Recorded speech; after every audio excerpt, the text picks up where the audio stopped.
as we're about to start, do you have suggestions for the colors? Yeah, I squeeze out every color that I normally do, at least 9 different colors. Even if I say, oh, I don't think I'm going to need red today, or I'm not going to use yellow because there's not a lot of, this isn't a colorful painting. But I may find I need a little bit of red to make a blue darker, or I need a yellow to make that green bush in the background. So I always have 2 reds, alizarin and Windsor, 2 blues, ultramarine and cerulean. This is good to review too, so it's a good question. I have my new Gamboge yellow and the Aureolin, and I'm not sure I'm going to use that today. And I always have raw sienna. I for some reason I seem to use more raw sienna than anything else. And he never uses factory green. No, I never use the factory green. No. Thank you. That's helpful. Yeah, no. And one of my lessons for today, maybe I should start I always squeeze out fresh paint. Because even if I painted during the week and the stuff is relatively moist, I really want it to be loose and gooey and very fresh. So, I wouldn't even squeeze it out the night before. I always squeeze it out the day of. Now, I have a question before we get too far into this. Well, let me go. Let me read my quote of the day. This is from a fellow named, let me put this up on, an artist named Anthony Serino. The only real rule in composition is to have one center of interest. Let all other parts gyrate around that point of interest. Now, we haven't talked about this too much this winter, but I've done this before with some of you that have painted with me in the past. If you divide your paper into thirds, the intersection, these are good places to have a focal point. Now, you don't want to have 4 different focal points, that's crazy. But in this picture with the guy working on his boat, clearly he's in that lower left sort of quadrant. Oh, good. Linda, somebody just came in. Ellen just came in and Linda came in. Good, okay. So this guy's going to be my point of interest. Now, not only is he in the spot for the point of interest, but because he's a human being, he's going to catch our attention because we are human and we tend to notice animals, birds, and people. And they always enliven a scene, though I know a lot of people don't like putting them in. So I did my quote.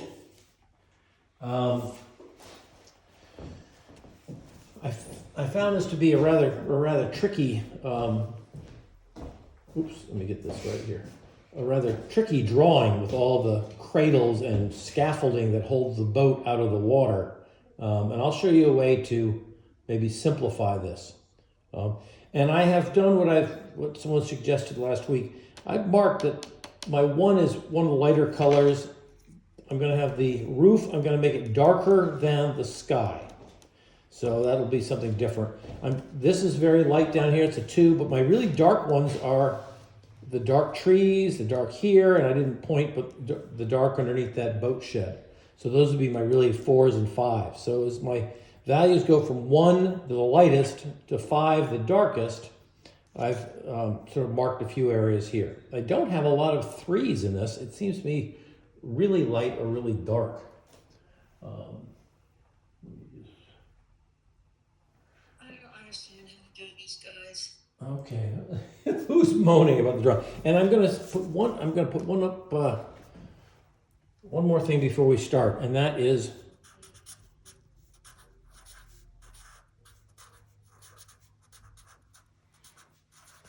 has anyone ever heard the term wire framing? Yes. Have you? In watercolor and painting? In cinema. Oh, in cinema. And animation. Okay, Sheila, might you have heard it? Yeah, I've never heard of wire framing. Okay, what it is, and Judy's son. it may have to do with it may be a term that you don't know, but you might have seen it. It's where you take a color like a blue or a yellow and just draw in your scene using that almost like a pencil. And you kind of outline a lot of things. And then you come in later with darker colors. And sometimes that drawing becomes the frame for you. Okay, I know, I tried to do that with Aurelian yellow. Yes. But I've never heard it described as wire framing. Yes, and Libby Walbridge used to do some blue framing. You remember she used to draw her... Yes. Yes. Cobalt blue, she used to do that. Yep. She used to do the whole outline drawing. Exactly. Something like that. So we're going to be sort of in that nature. So what I'm going to do, I've got it recording. Yep. Okay. I'm going to take... I can't see what you're doing. What? You can't see? What do you mean? I have a screen with everybody's pictures on it, and No, go to the upper right, Judy, and pin, pin my picture, the one you want to see. Yeah. And there's a little, up in the upper right-hand corner, there's a little blue box. And you click it and then say pin. Okay, got it. And then you should get me. Okay. Oh, thank God. All right. Okay. And you want to pin yours too. I couldn't see you. Disaster averted. Okay, yeah, and I want to pin mine too. Good. Well, I am until she talks. Okay, so if I can ask everyone else to mute yourself, otherwise your picture will jump onto the scene. Okay, here we go. So I'm going to take here we go. Wire framing. I am just going to draw these things. I get a little bit more.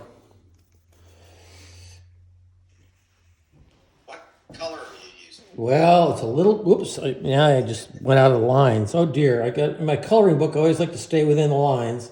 Okay, I am using, it's sort of what I would call a gray, Kirk, but Yeah. right now it's kind of purpley, so I added a little more yellow to it. So it's raw sienna, alizarin, and the ultramarine blue. And I'm trying to make it lean a little bit more toward the blue because I see these pieces of wood as being bluish gray. So what I'm doing is I'm just blocking in these big areas. So later when I'm painting the boat behind it, I know where the hell these lines, I'm saving these spaces. Because if I don't put them in now, I could go right over them. Because we're doing lots of negative painting today. Because we're going to be doing a lot of negative paintings today, says Bill. So I'm putting this thing in here. I probably have it getting a little too dark. I don't want to get too dark. These scaffolds should be on the light side. That's a good one right there. Yeah, we were having a discussion when you muted. We're glad to see you added that other part of the scaffold so the boat stayed up. Oh, over here. Yeah. Yeah. I realized yep. And I'm even putting a line along this boat, the edge of the boat, as just sort of, I'm just sort of saving that. Okay, now these things, God, talk about nasty. These ladders lying in the side, but I wanted to have something down there, so I don't mind them. So here I go. I'm going to just put in the ladders, and I'm painting the positives. I'm painting the ladders. And I'm going right through, boom, boom, boom. That's the one in the back. Here's the one in the front. And so this is my wire framing.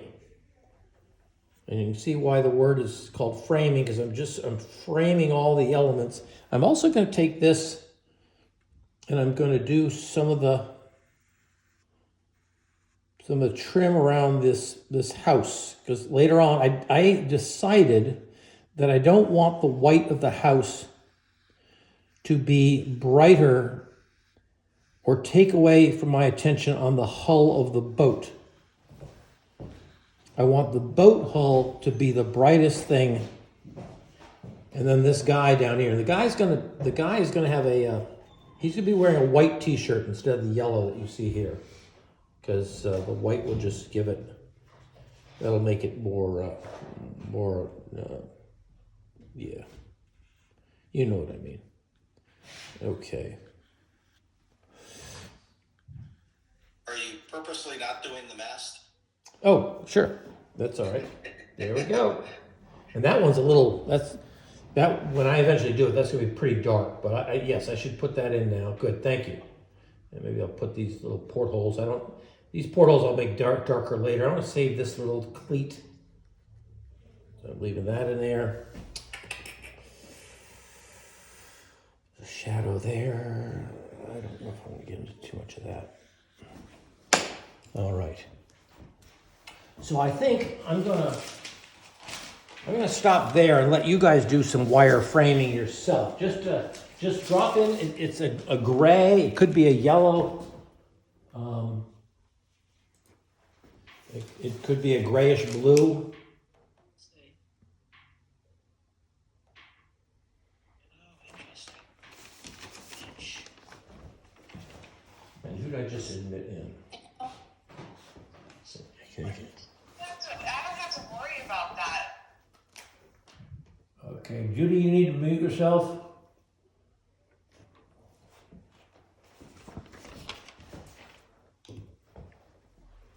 And I think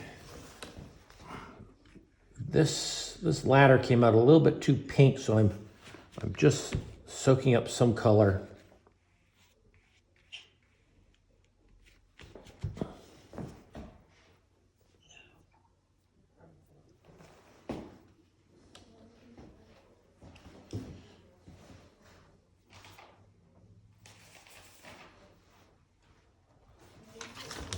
Susan Lowney.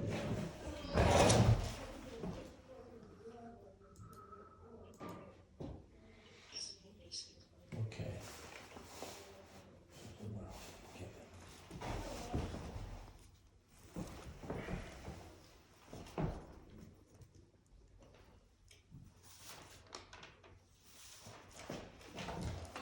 So Susan, I was saying that I just framed out this painting with a very light gray. It sometimes moves toward purple, sometimes pink, could be yellowish.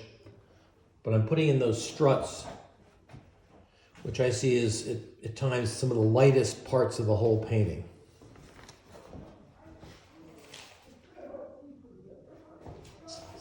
Okay, so Bill, I think everybody's in class, so we're good.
There's a lot of this. Yeah, there is.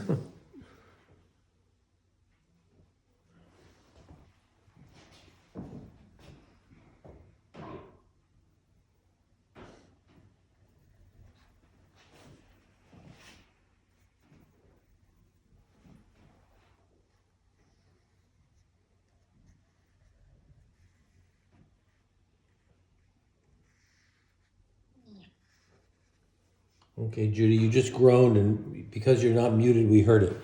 Well, that Good point. ThinkPad needs to be pinned. Right now you have it on You didn't take it from gallery and pin it, you have it on speaker mode. No, I mean, I've got my thing up, right? There's a scaffold back in there? Oh, look at that. Yeah, there is. Yeah, it's overlapping the building. I added that in after my video Uh-huh. of, sorry. That's okay.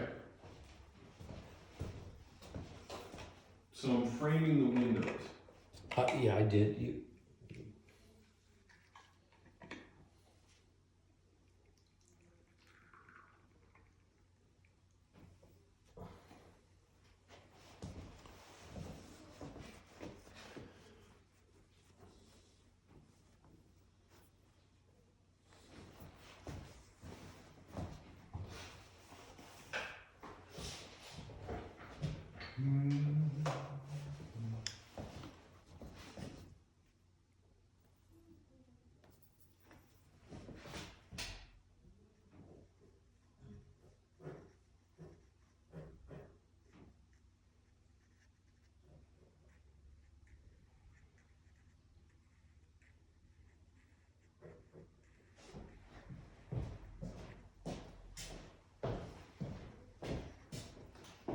Okay.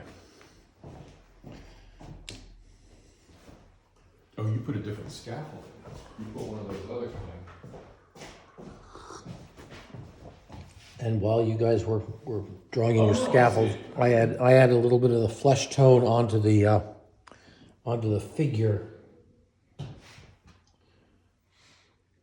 With a little bit of raw sienna. Though it looks pretty damn yellow to me.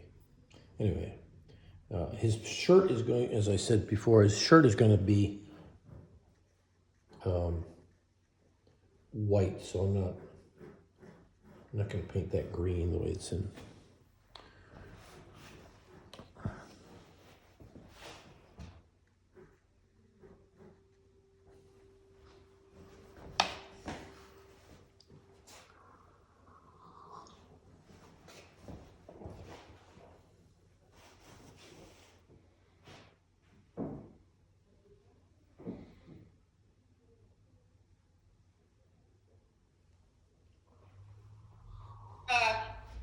Ned? Yeah, Sheila.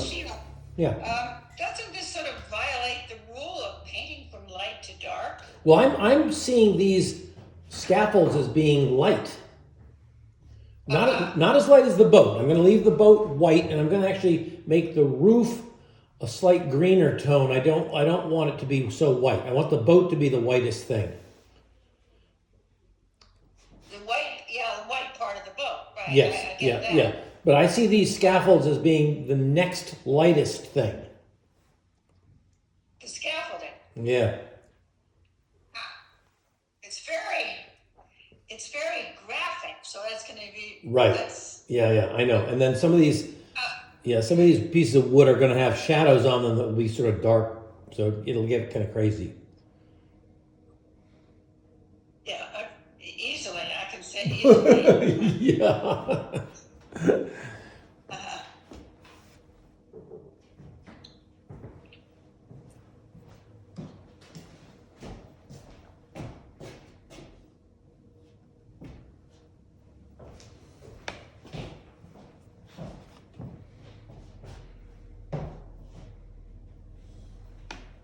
Sheila, could you mute yourself? I can't see Ed's painting. Okay, yeah, Sheila, mute yourself. And who is that, Gina? If you look at my painting and go, that's that little square, and touch the upper right corner in the blue box and hit pin, then my painting will pop up again. It'll fill your screen.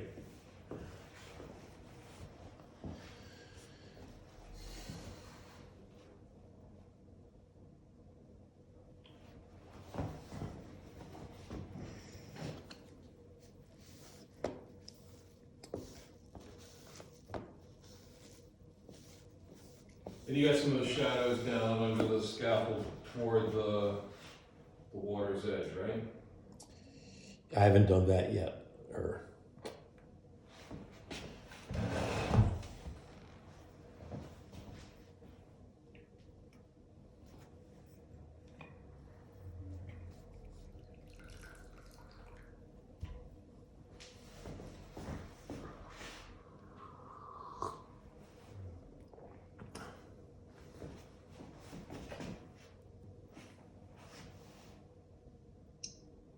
All right, now I'm ready to start on the next lightest thing, at least in my world, the next lightest thing.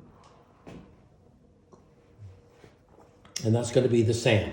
I definitely think the sky is a stronger value than the sand. So I'm going to knock off the sand early so I can get rid of all this white down here. I'm going to take some just pure water. Well, actually, I'll put a little bit of raw sand so you can see where I'm putting the water in.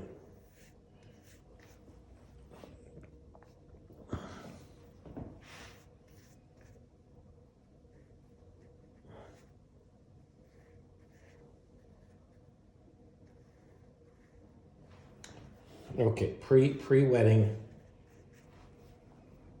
Wow. Come on. Whew. I'm using Arches paper today, and it seems to just need more water. I don't know than my Fabriano. Not a big deal, but it just feels like it's sucking up this.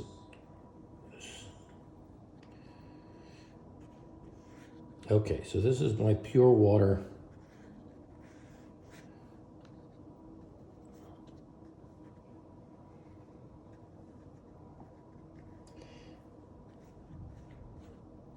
Okay, now it's just wet, and I've got a slight tone. I'm going to go hit this now stronger with some raw sienna and Windsor red, and we'll just start throwing it. Oh boy, look at that! But I'm going around my ladders, and I'm going around that board that the guy is sitting on. I do see some sand underneath the keel,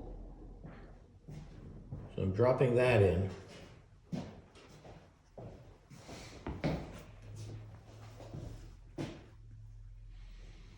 And there are times when I just need to get a little bit more red into it. Remember, you're dropping color into a soaking wet piece of paper, so the color will dissipate and lighten. So make sure you keep enough color going in this thing to give it some strength. Okay, I'm going to go right through those railroad tracks that run the boat into the water, because they're going to be darker than the sand for sure.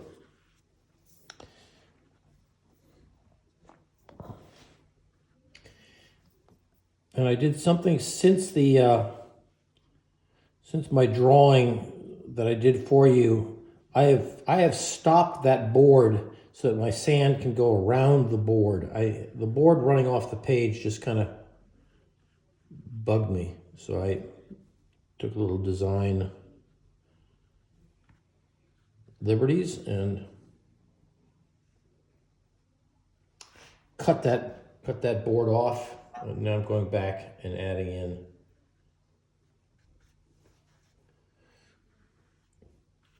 okay. I'm going to add a little bit of cerulean down here to darken this part of the sand. The sands of time. Mm-hmm. Maybe a little cerulean underneath here.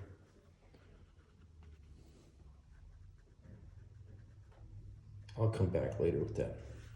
And then I guess we may do the splatter thing later on, right, Bill? Yeah. Yeah, when it I dries. brought my toothbrush. Yeah, when it dries, I'll probably do some splattering in the sand to create some texture. But that's going to be the very last 3 minutes of the painting. Okay, so you can see I've gone around my scaffolds. All right, and I'll pause there to, make sure you get a little bit of that peekaboo of sand underneath the keel. I think that's kind of strong.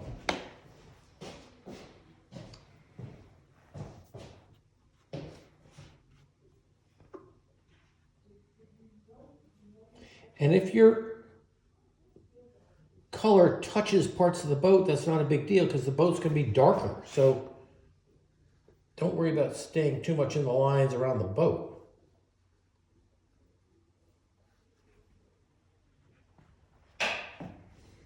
All right, there's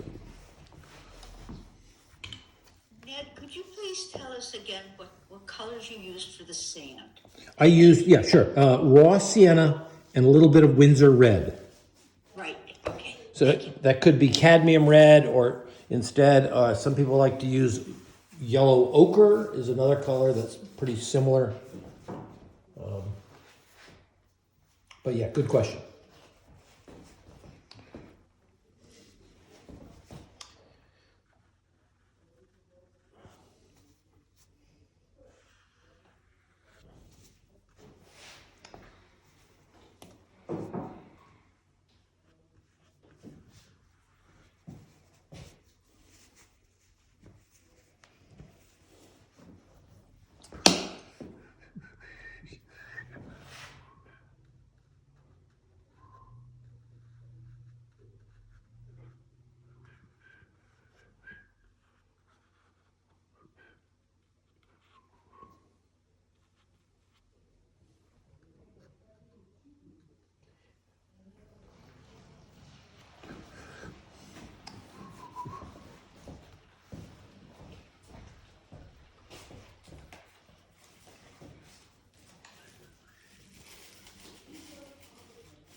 All right, I'm gonna move along and do the roof of the shed. Now, it's a very bright, I mean, if you were out there on the beach, that would be blinding you. You'd need sunglasses to look at the scene. That metal roof is really white, and I really don't want that to be as take away from the white of the boat, because that's the white of the boat and the little guy below are my focal point.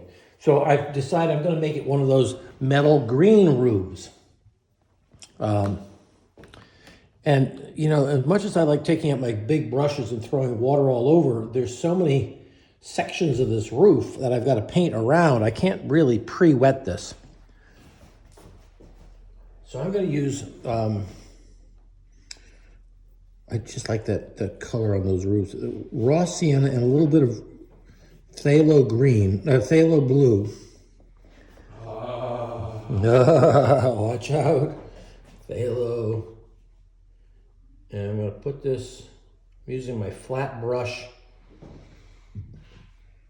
because it can give me pretty good sharp edges.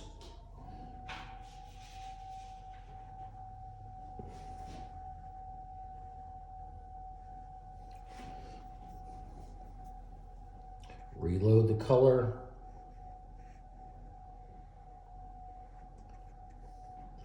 I'm going right through any of those lines, the rigging. I'm not going to worry. I can't paint around those things. That would drive me nutty.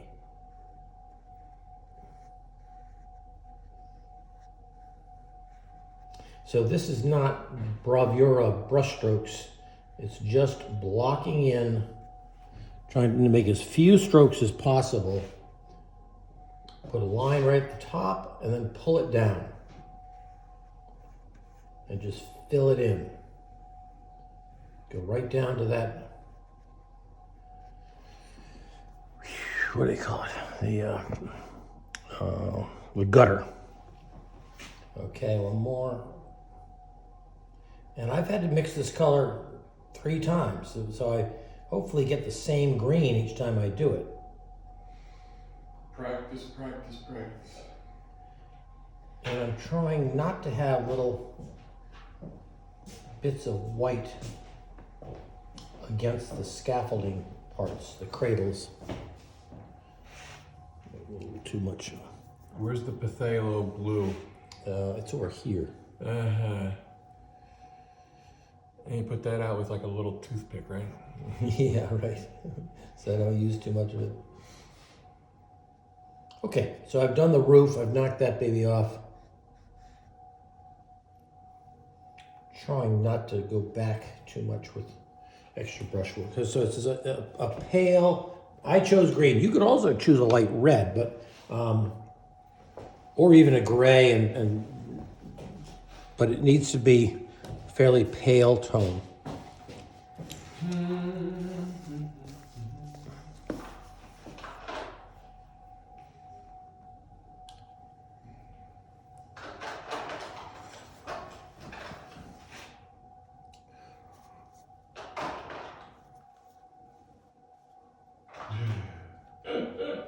Where is my Pathalo?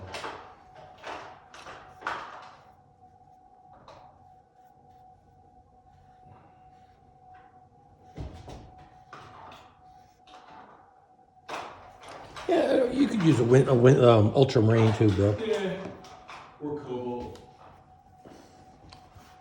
But it's like, I know I have.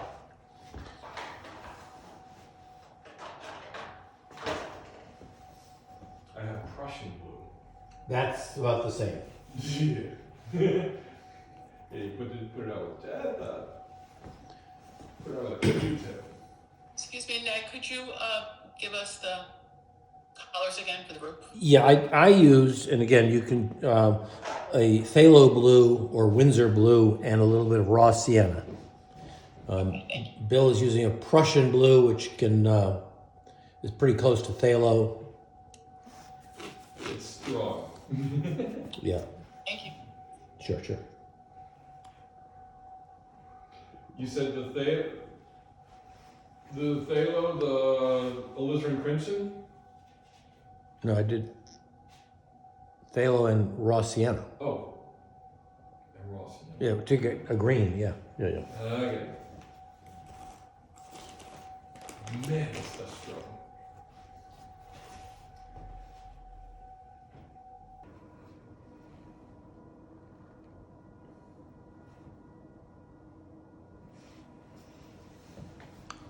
All right. While I'm waiting for that green roof to dry, I'm just going to do the roof of the roofs of the two little buildings in the distance. So it's not a tricky one. It's going to be a gray. You figure out what you like to use with your grays.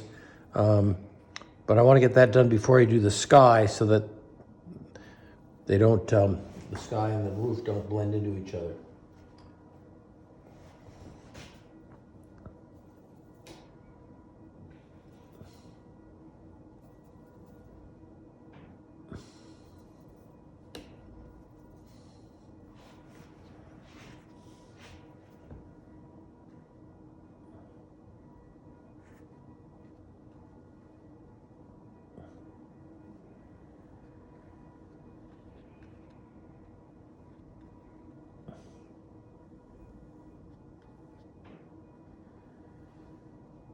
I'm using a cerulean and an alizarin, and I'm running the two roof colors right into each other.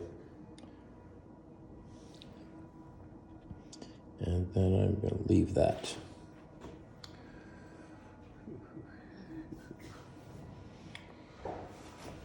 And you said however you make gray, make gray. Yeah.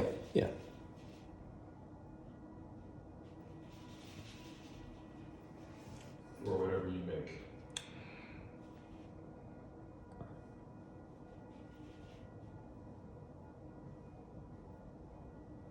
All right, I'm going to move on to the sky and do that in one big piece, and then I'll stop. That will then bring us down to the strong colors and the strong values in the shed and under the boat. But we got to get the sky in because it's the next lightest thing. So I'm going to pre-wet it because it is a big area. Unlike, what happened there? What did you I'm on low battery. Jeepers. Yeah, we'll see what happens. Okay, I think this happened before. Yeah, like last week. Didn't it? Boy, worry about it.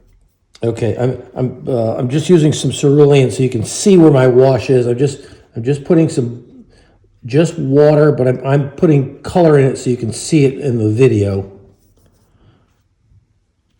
Really, I'm just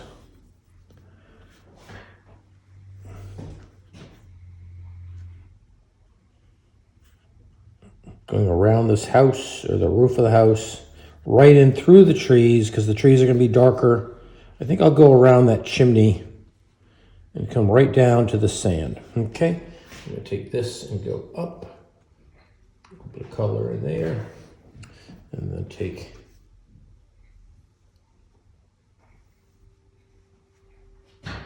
okay, just dropping in some, just pre-wetting the sky that we've seen me do lots and lots of times. Okay, and I'm going to take a little drop of alizarin just right at the horizon.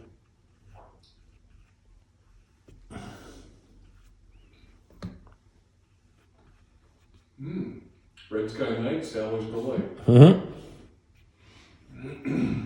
And now I'm going to start with my blues. Well, shall I try the phthalo?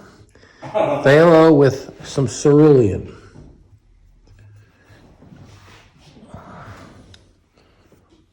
And that's a pretty darn strong sky, so we want to... With cerulean is just to take down the phthalo-ness of it.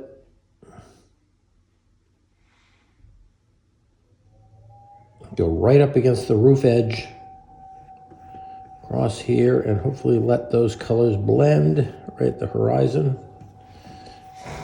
Okay, here we go again. Cerulean and phthalo. Pretty strong color. Oh, two blues. Well, yeah.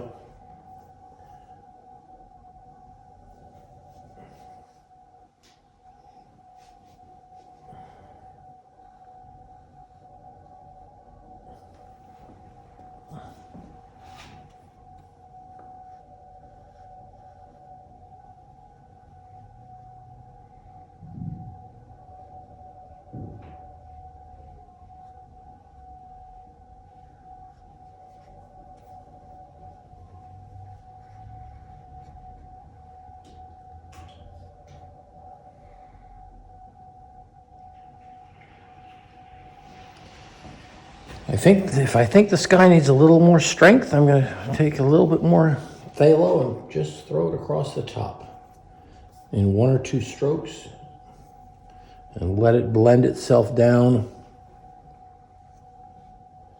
because the paper is on a slant. It can do that.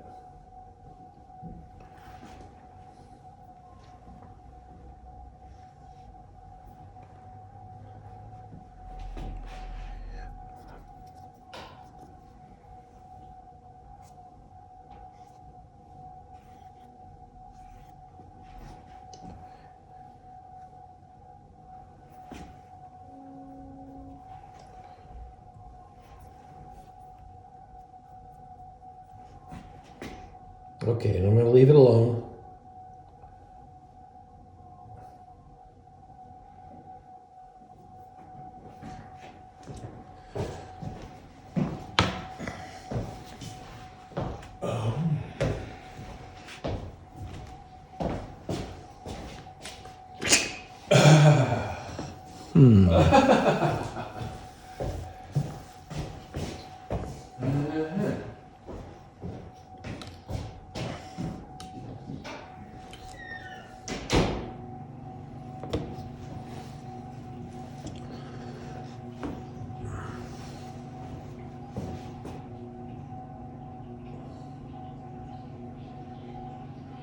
Sure.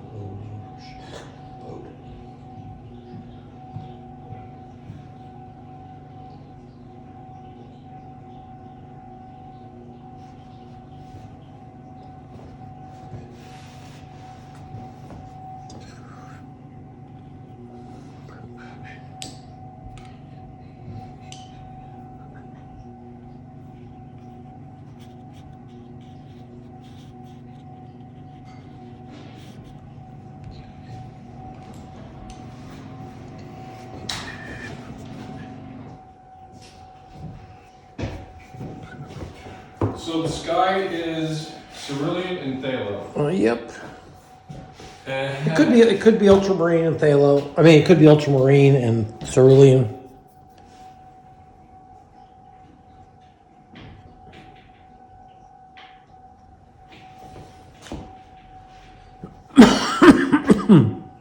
And then like the sky you just used like an alizarin. A little bit at the horizon, yeah, just a. Okay, I'm gonna move along now. We're still not gonna get into the darks of the boat. We need to, the next tone before we get to the darks would be the side of the boat shed and the shingled sides of these two homes or bungalows on the water. So, and that will be a gray, and we've mixed grays before. And there are lots of ways to make grays, which you know.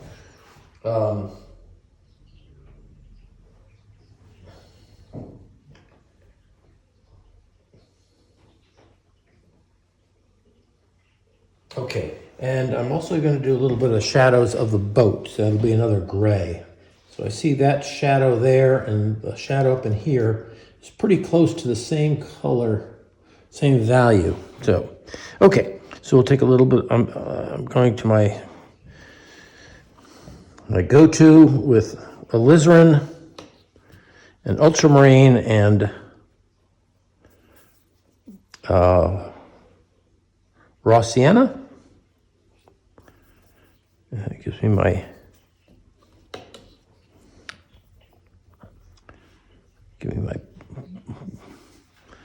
bluish gray, and I'll do this first. I'm going to do the back of the boat. I'll strengthen it later, and I'm going to come right down and do this shadow here.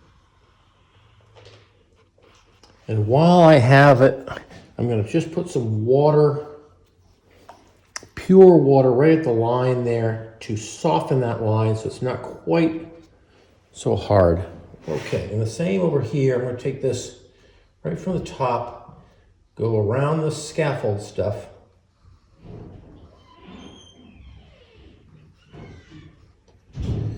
And what are you putting in? This is the shadows on the boat. Oh, yeah. And again, just a little bit of water to soften that edge.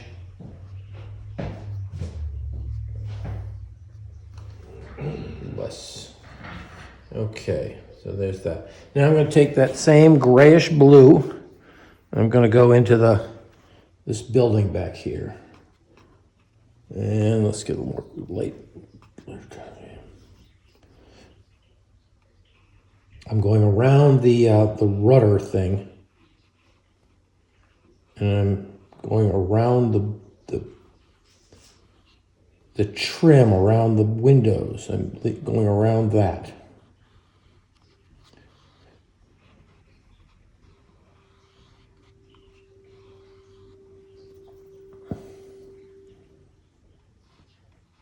And there we go. Is this showing up on the screen? Okay. Remember the scaffolding, the wire framing, I had just done a little bit of color around the windows, so I'm remembering to stay away from, I'm not hitting the windows.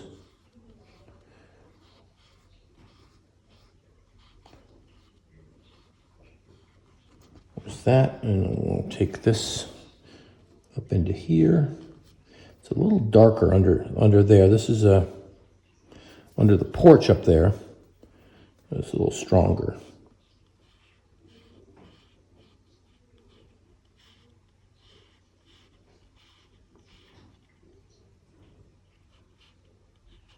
And this is strong under here.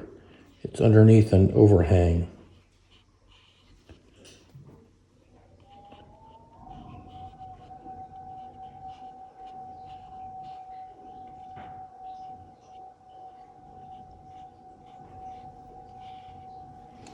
And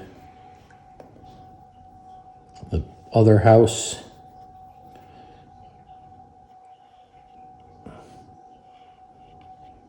in the distance, again, maybe a lighter gray than the first one. finishing that off. Okay. While I'm here, I may as well do this chimney with a red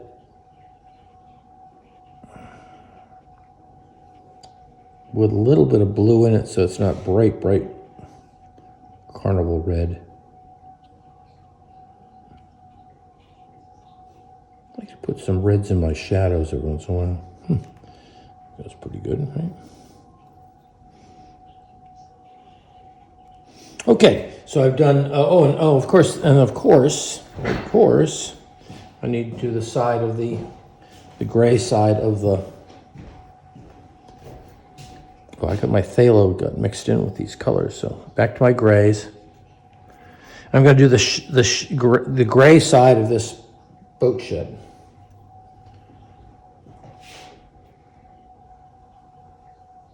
And hopefully your sky is dried enough so that you're not gonna it's not gonna bleed out, right, Bill?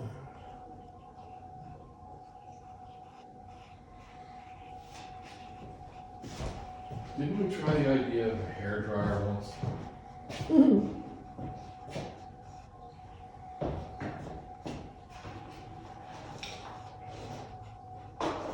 Yeah, you're welcome to use a hairdryer. It's just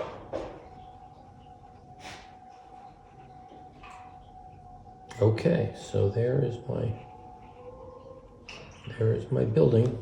There is a window up there. Well, no, there's no window up there, so I'm not going to worry about that.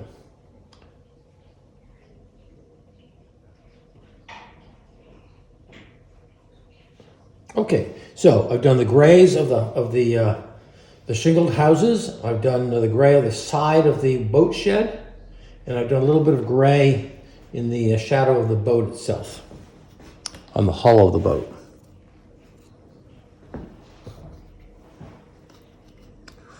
Boy, oh boy.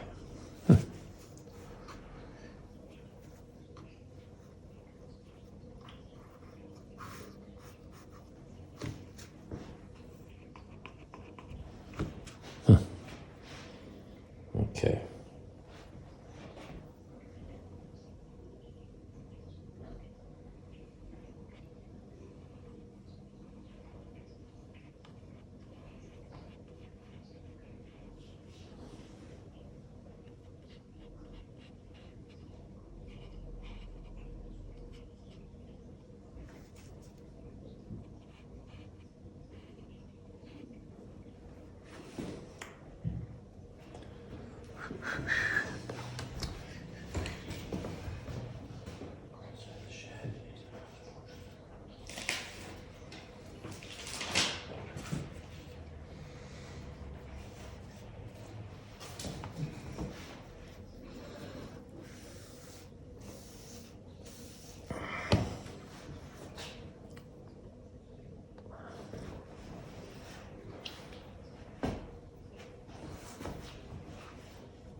Is about the same value as the gray of the house. The shingles of the house, yeah. The shingles of the But it's house. darker than the roof.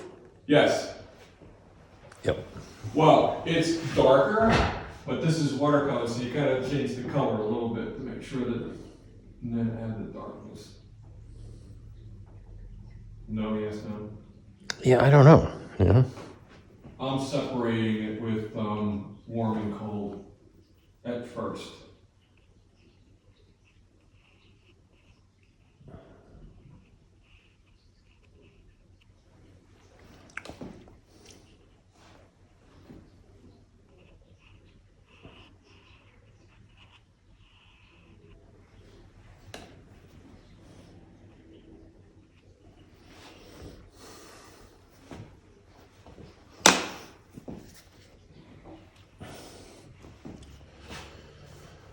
Whew, it's really hard to.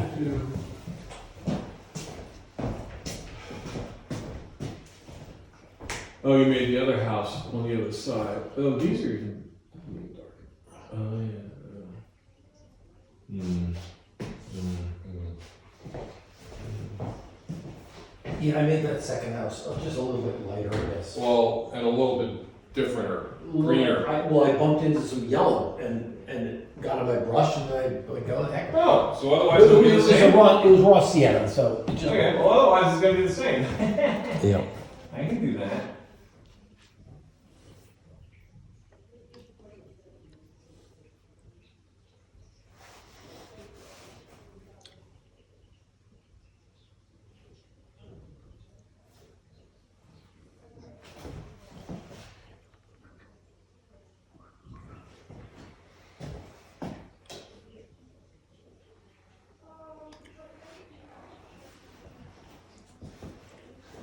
Okay, I'd like to get down to the two darks are going to come in next. The dark under the hull, and then the dark under the shed. But I'll do the hull in one step, then take a break, and then we'll go back into the other one. So I'm going to use a fairly large brush. I'm going to do the redder first. I'm going to use a little bit of raw sienna and Windsor red. I gotta get a little more. I need a little more Windsor red.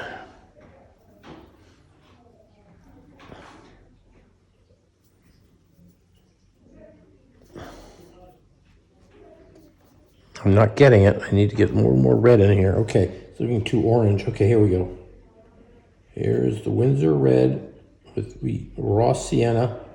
And I put in a little touch of ultramarine because I was sensing that it was too orange. Okay, there's that red rudder. Now, the red in the boat is going to be a alizarin What crimson. colors again? What did you use for Yeah, that? Windsor red, raw sienna, and I put a touch of ultramarine because it was looking too orange, and I want to kill that a little bit. Oh, there comes in ultra. Okay, so under the boat, I'm going to do, now this is going to be strong, ultramarine, alizarin, and Windsor red.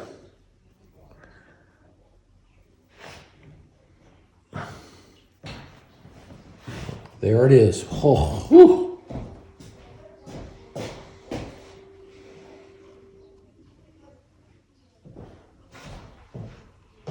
And you want to have a steady hand on these lines here.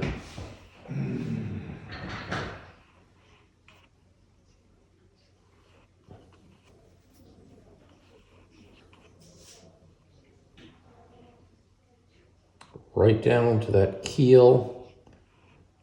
A little bit darker color down there.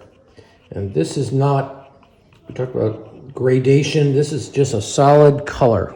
Ultramarine, the alizarin, and the Windsor.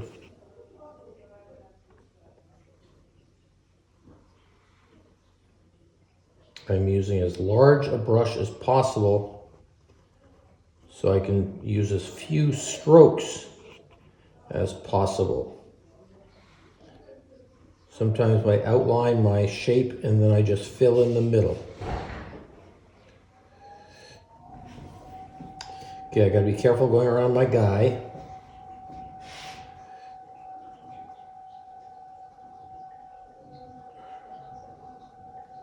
We'll make it a second brush for that part.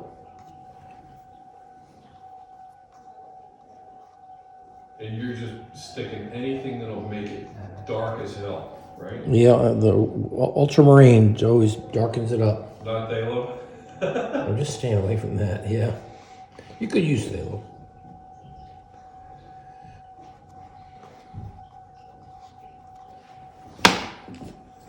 But you do want it to skew a little onto the red side.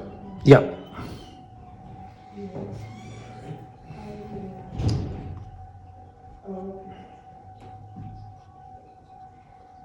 Around his arm. This is tricky.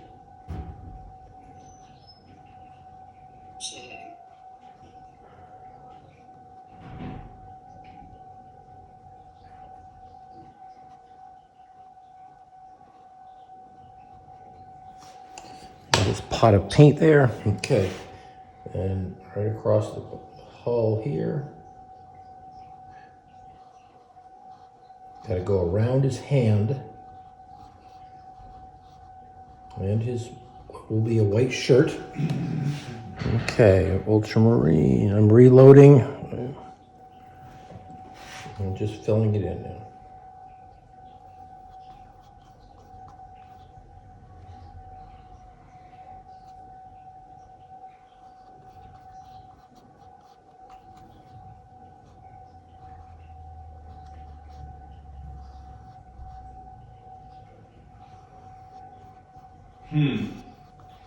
You definitely want to watch out how much cough you have if you're going to try and paint steadily. Right, Emil?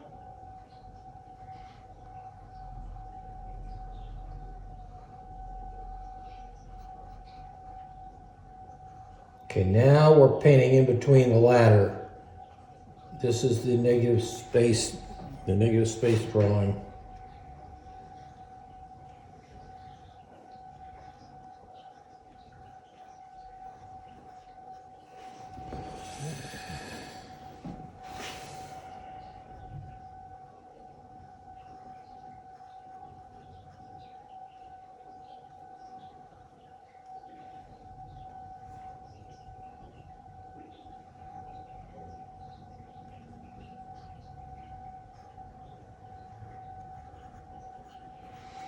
I don't know how I did it, but I managed to get the best black I've ever gotten in my entire life.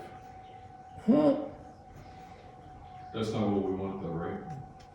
We want to have the red coming through a little bit. I can get some red to come through whenever.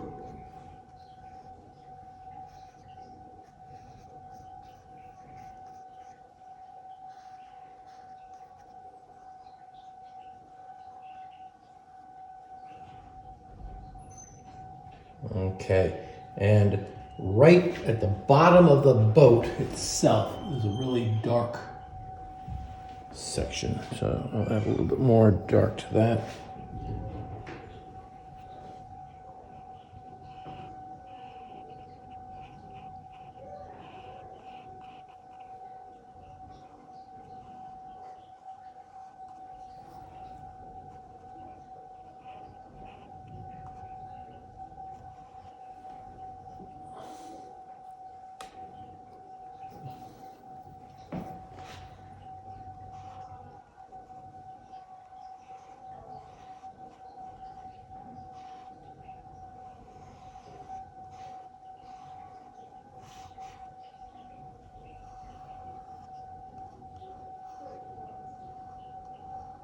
I'm having trouble seeing where the keel ends and the. Yeah, I know. I don't really. It's very difficult. I agree, and I'm kind of making it up.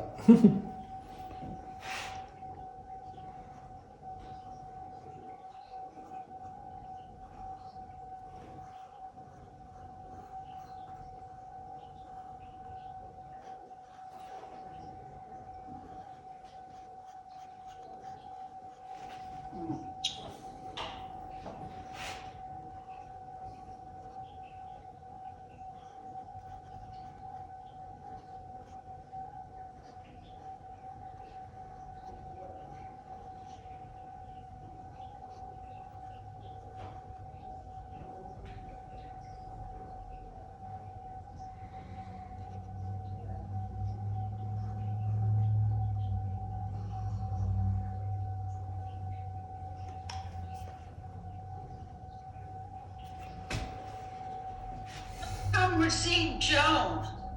No, I don't know. Go to your go to the picture of my painting, Sheila, and go to the upper right and hit pin, and then my picture will come up. I have your picture, but I keep switching to Joan. Because she hasn't muted herself. So if she clears her throat, it will become it'll jump onto your screen.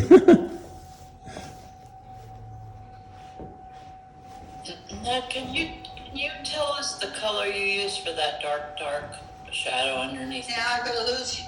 I just Now I've lost everything. I used alizarin crimson and ultramarine blue, more blue than crimson. It got to a really deep purple. Okay, I'm going to move to the dark underneath the shed of the roof, which is really just going to be again a very dark color. We have the dark red under the hull, so this will be a much more of a cooler color. So it's going to have more blue in it than the reddish tones.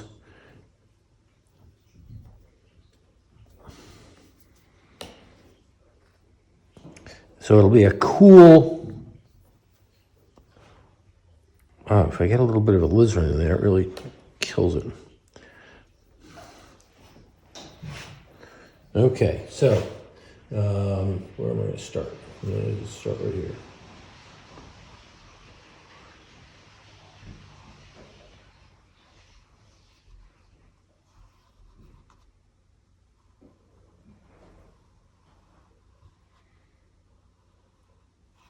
This should be as dark a color as I have on the whole painting.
Okay, so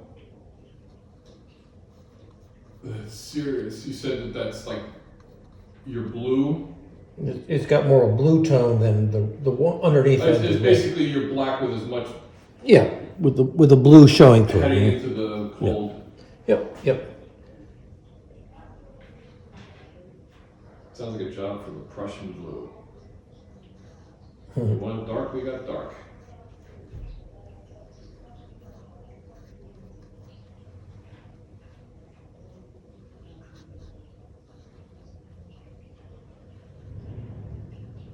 And I'm going around this cleat that was up on the deck.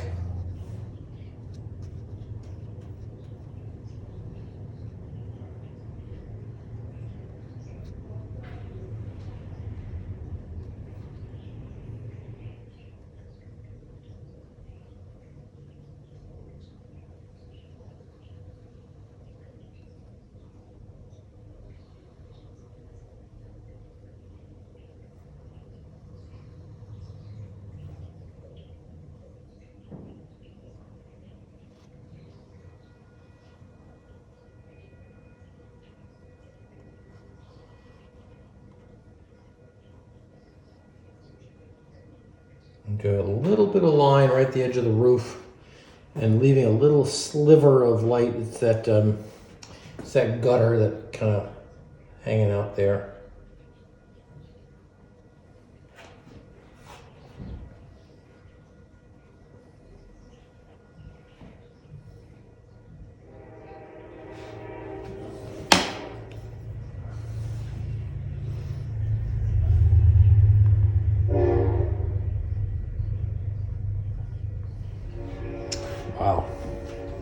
Okay, so I got knocked that off.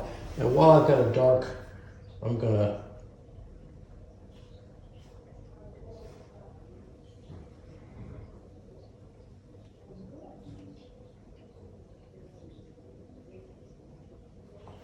do a little hints of darks in the windows of this building in the background. Not as dark as the under the boat shed, but we do want to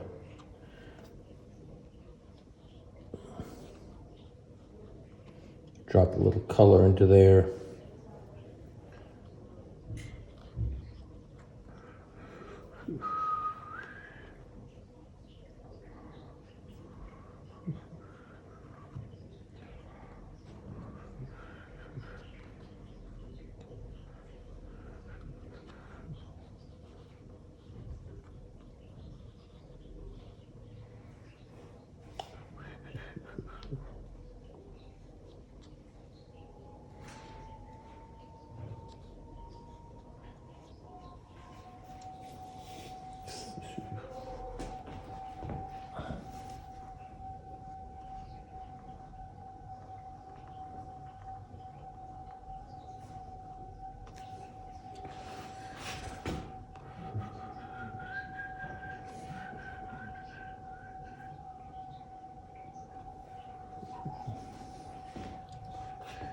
And while I'm doing some darks, I'm going to do the inside of these portholes.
Okay, I'm going to start in, and you may not have caught up to me, and that's okay.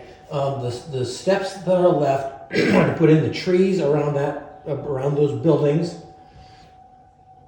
and then some line work, shadows on these struts, shadows in the sand and under the boat, and maybe a little bit of shadow on the painter's white shirt. I may get into the rigging a little bit, but let's I'll knock off the trees now. I'm going to grab just a little. I haven't used new gambos. Just throw a little bit of that in there. Let's see.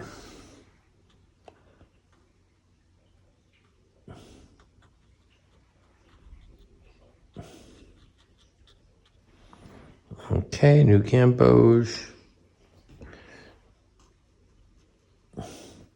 And then ultramarine, which kind of gives it the dark side of it.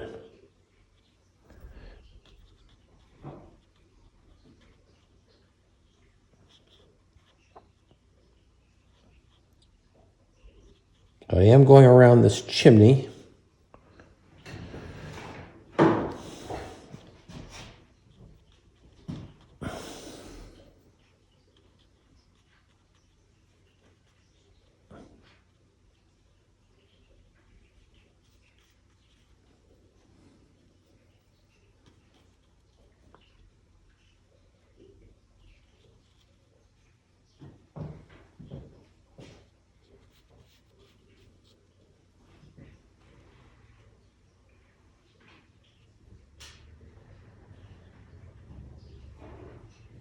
Okay, this green is outlining parts of the boat. It's also giving an edge to the building.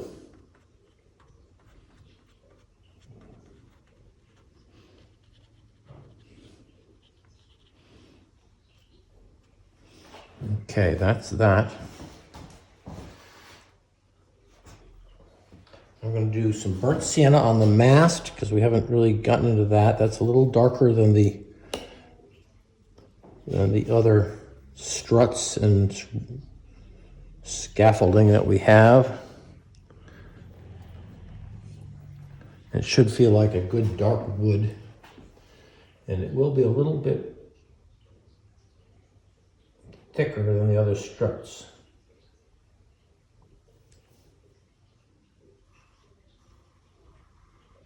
Comes down, goes around that cockpit thing, and there we are.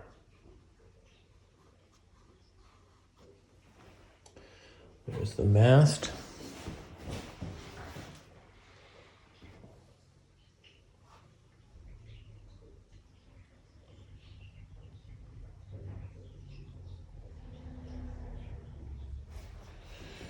And now I'm going to do some shadows under the boat, which I'm going to use some of that raw sienna also. Or burnt sienna, sorry, burnt sienna. Maybe a little raw sienna and ultramarine blue. And this is where I see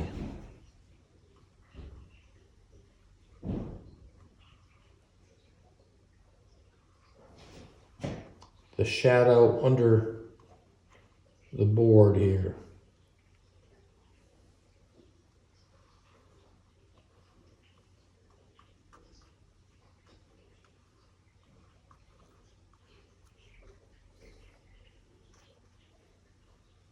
This ladder makes a shadow. There it goes into the sand.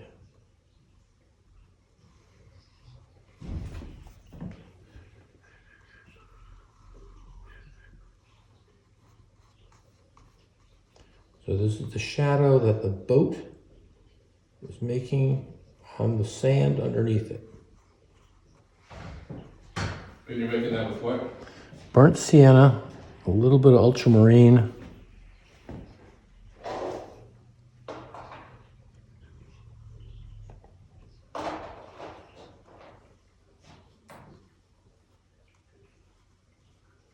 And making an irregular edge there.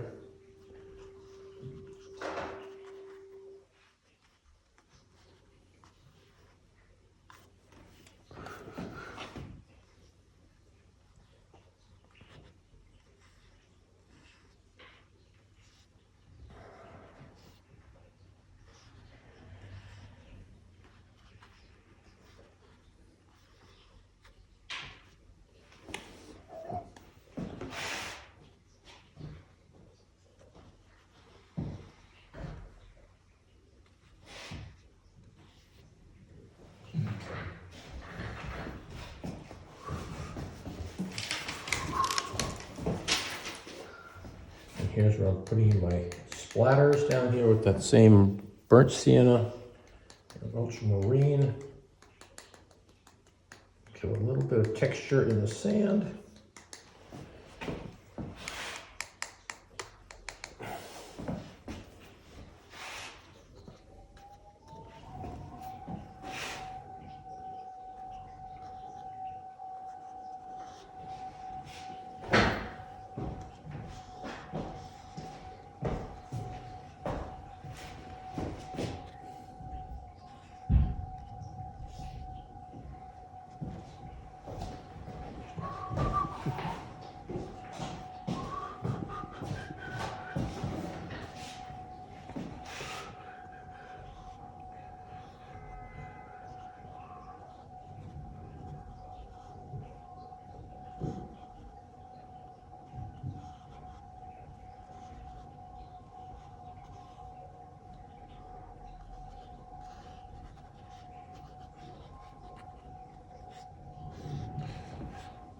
And there's a little bit of seaweed marks in here, which I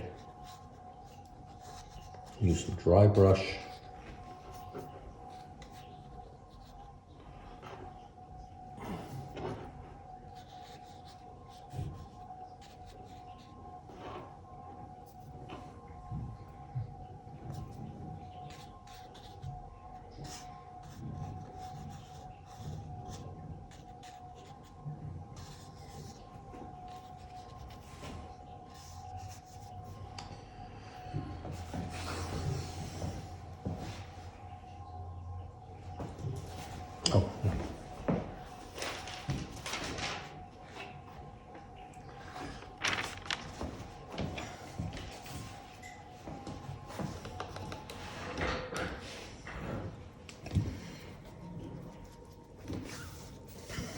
So a little bit of the darks under the boat, the green of the bushes.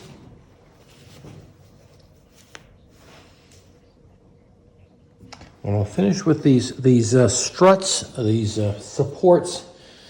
Seem a little bit pale, a little bit ghost-like. So I'm going to pretend that the light is coming from the left, which I think it is. And I'm going to put some shadow highlights on those struts here and there in places. Now there's some struts like this one, which is pretty damn dark. So I'm going to strengthen that one.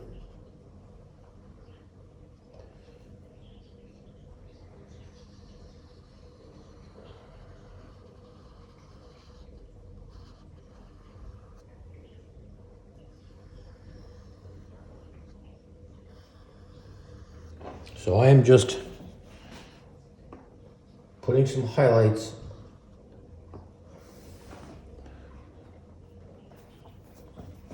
on the right sides of these struts.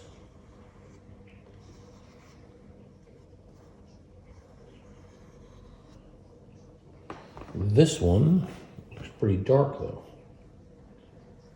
Strengthen that all the way down.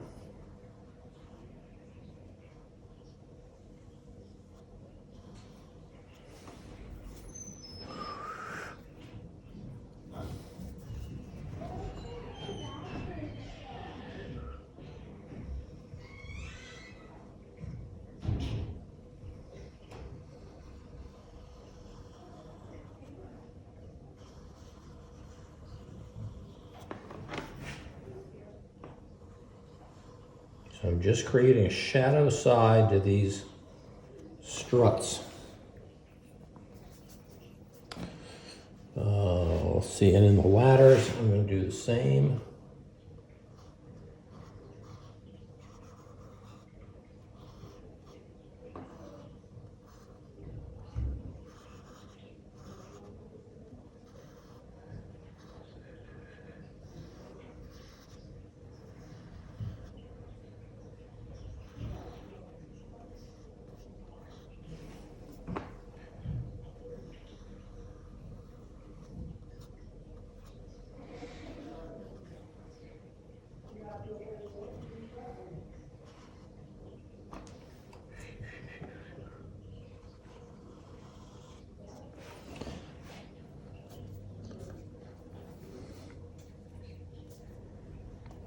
And I'm certainly going to have a shadow line underneath this main board here.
Whew.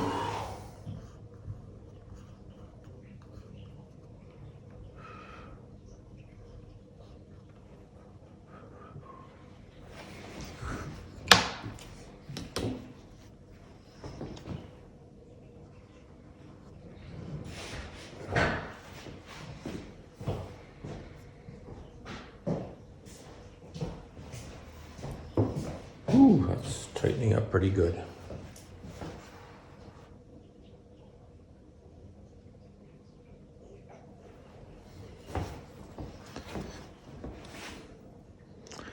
little bit of shadow on the figures t-shirt.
All right, I got that guy sitting there.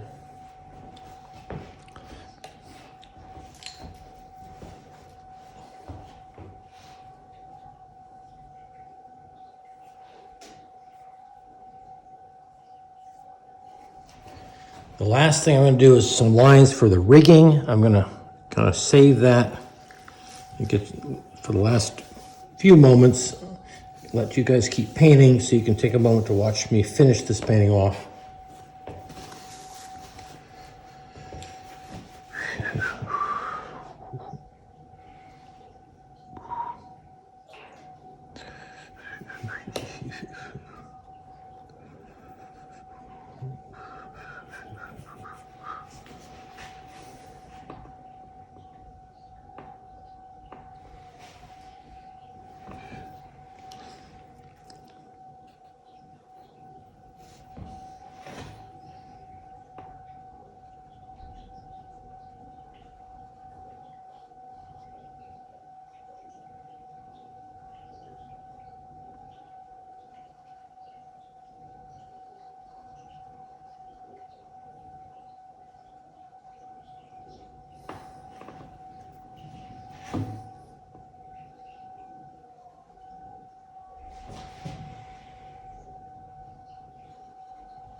Yeah, step away from the brush.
All right, and the last thing I'll do, and we'll call it a day. Doing some splattering down here. I'm going to take a little bit of color onto my flat brush, and with a steady hand, I'm going to just drop in some rigging. Oh, sure. And Is that your sometimes, funny brush? no, it's not. And then sometimes you can just take a, Sharpie pen and a ruler. sure, a brush with just water in it.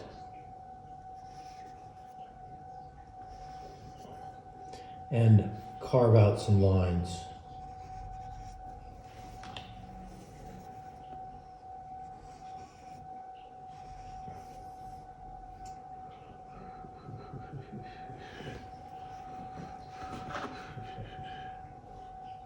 Especially when you have the lines going through the darks, sometimes you just want to put some water in there to clean it up.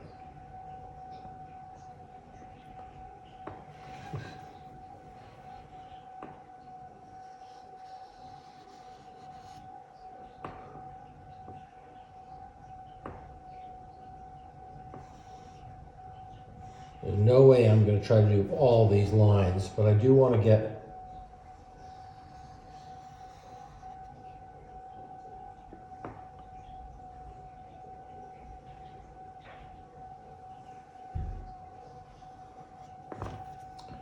a hint of lines so that you know there's some action going on up above.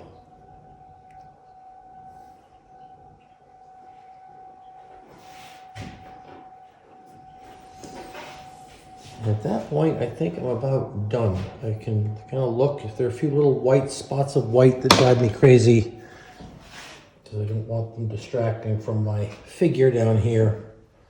I'll kind of knock them out. But basically,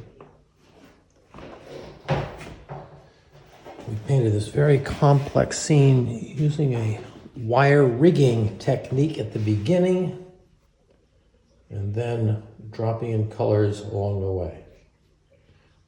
Always moving from light to dark.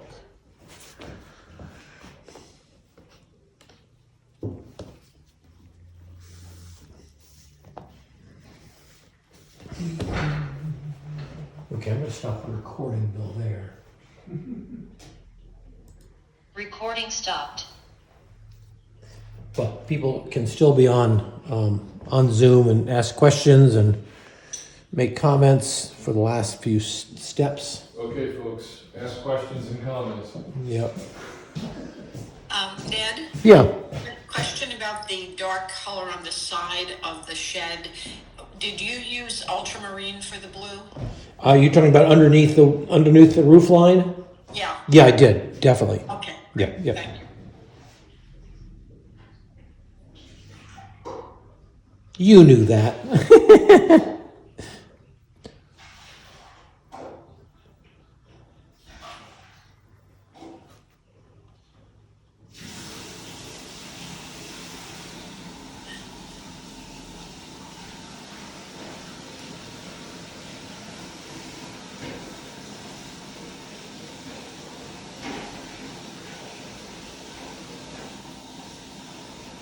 Thank you, Ned.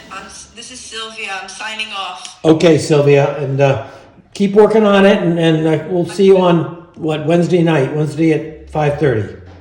Okay. Good, Thank good. you. Yeah, sure thing. Thank you, Ned. Good, good. All right. Really pretty picture. How did yours come out? Thank you, Ned. This, for driving us crazy with this one. Well, I didn't want to make it easy on you, Emil. Yeah, I know. Can't do that. Yeah, it's a lot of structure, a lot of grid lines, but I think by starting with those big scaffold lines, you end up breaking things down into manageable pieces. But get over it. Thank you. It was great. Good, thank you, Andrew. Thank you. Sure thing, sure thing. How did Bye, Ned. Okay, Alan, so, where did, Ellen, how'd it go? Thanks, Dad. okay, Bye, Ned. Lee, see you later. Quite a challenge. Goodbye, everybody. Who was, Bye-bye. Wendy, how did you do today? Is Wendy still on here somewhere? Hope she didn't bail on us.